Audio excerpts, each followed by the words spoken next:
Hi,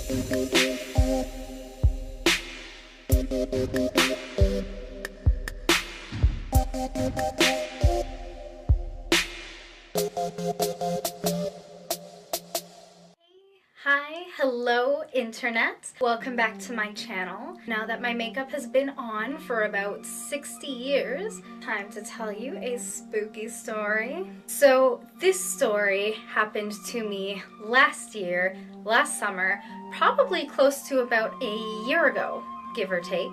And at the time, I didn't totally think it was like paranormal, or I didn't want to believe that it was because the implications were quite scary. But looking back, there are some things about that night that just can't be explained. It has to be paranormal. Like, I don't know what else it could be. There's no explanation for some of the weird shit that happened. So I was going on a late night walk, more or less a midnight walk, with one of my best friends. This is something that we've been doing forever, since we were teenagers. We generally feel pretty safe in our neighborhood.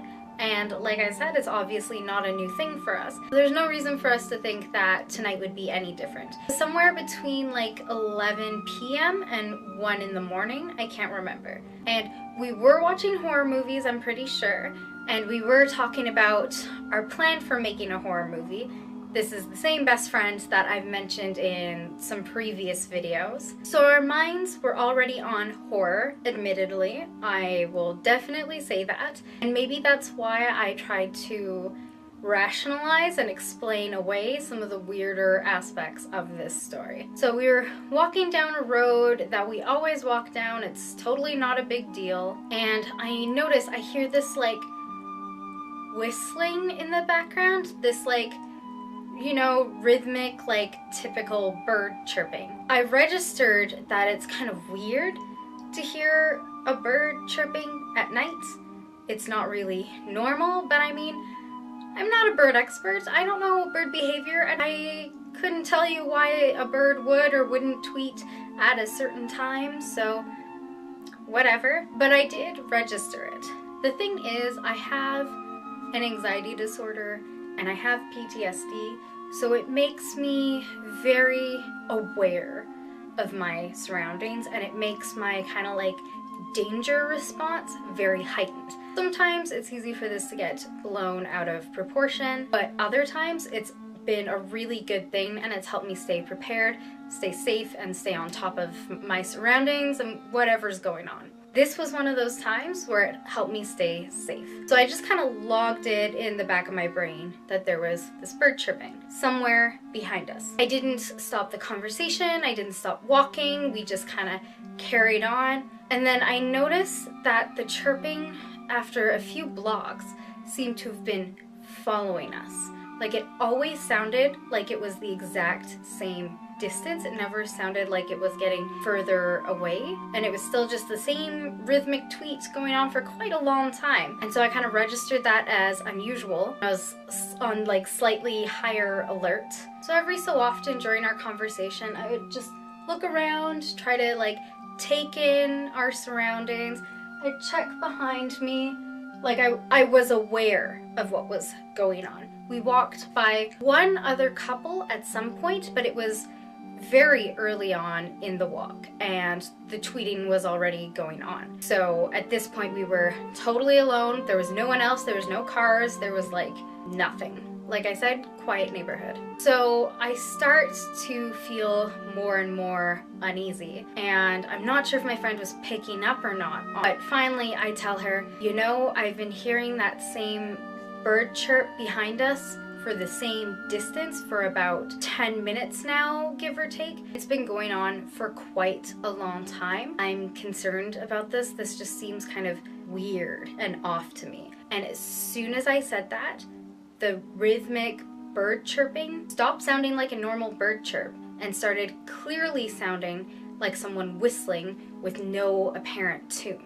So they were listening to us, and they heard me say that I was onto them. And it was weird because, like, on one side we had all houses, on the other side we had all houses.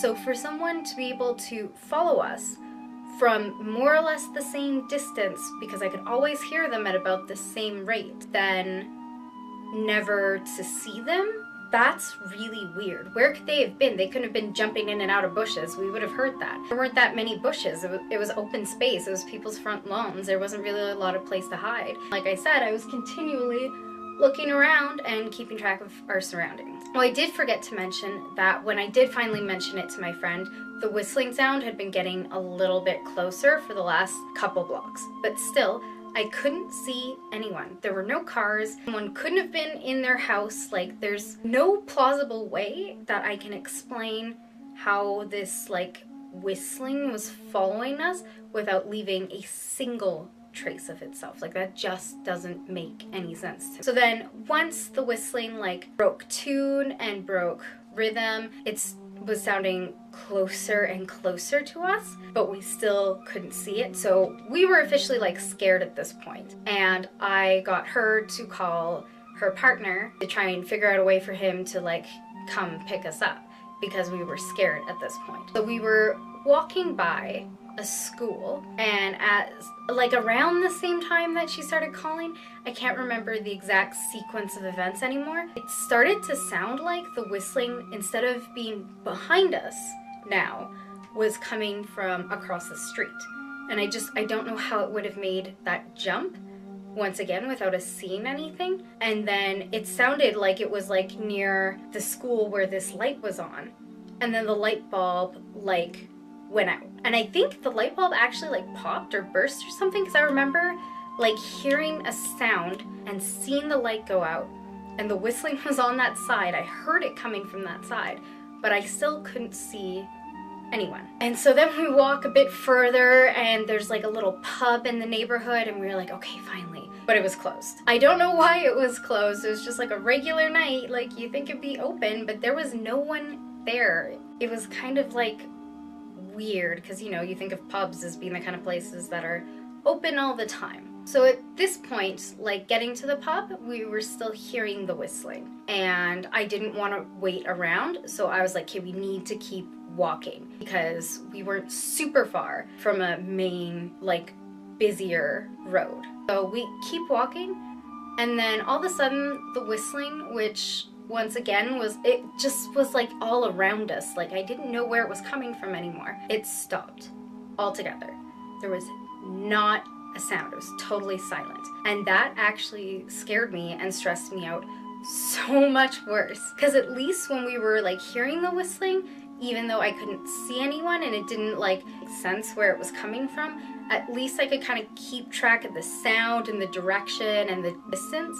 But to have no sound at all, like there's no way for us to figure out how close this person or this thing was. We were sure that we were being stalked, and we got really freaked out, and we planned a place to meet her partner. We just walked faster and faster to get to that main road, with me still like head on swivel, just fucking looking around in every direction. Once we were getting close to the busy road, a car did pass us. That made me feel a little bit safer, but I looked around again. I looked through like the car's headlights, like there was no one. There was nothing. So eventually we got picked up, we got a ride home, it was fine. We didn't do another one of those late night walks for quite a while, obviously, because we were both kind of nervous.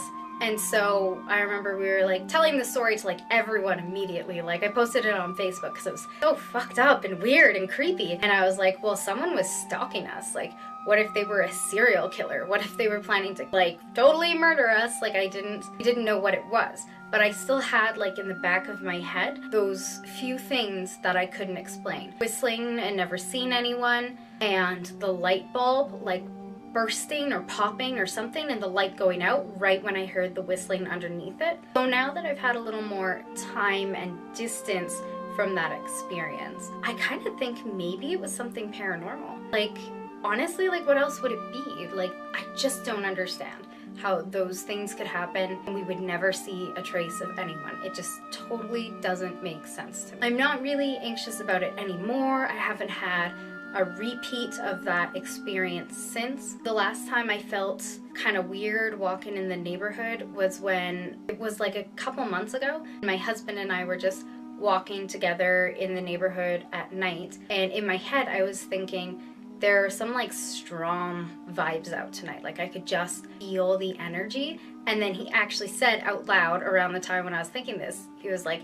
it's pretty spooky out here tonight. Like there are some like weird energies and like weird vibes going on. And my husband normally doesn't like to talk about this kind of thing because he gets freaked out easily by stuff that's like paranormal, horror, like all that kind of shit. And that was like it in the last year where I got a weird vibe, but it wasn't the same vibe as when we encountered the Whistler. That's just what we've started calling like him, her, them, it's, whatever that like situation was, because we don't have like another name for it. The Whistler. What do you think it was? I would love to hear your opinion in the comments. I would love to hear a totally logical explanation. That would make me less freaked out. I don't know if I'm more scared of like a demon or a serial killer. Like those are not good. Okay, no matter what the explanation is, it's gonna be scary. So that is it today for my spooky tale of walking around and getting stalked. If you liked this video, definitely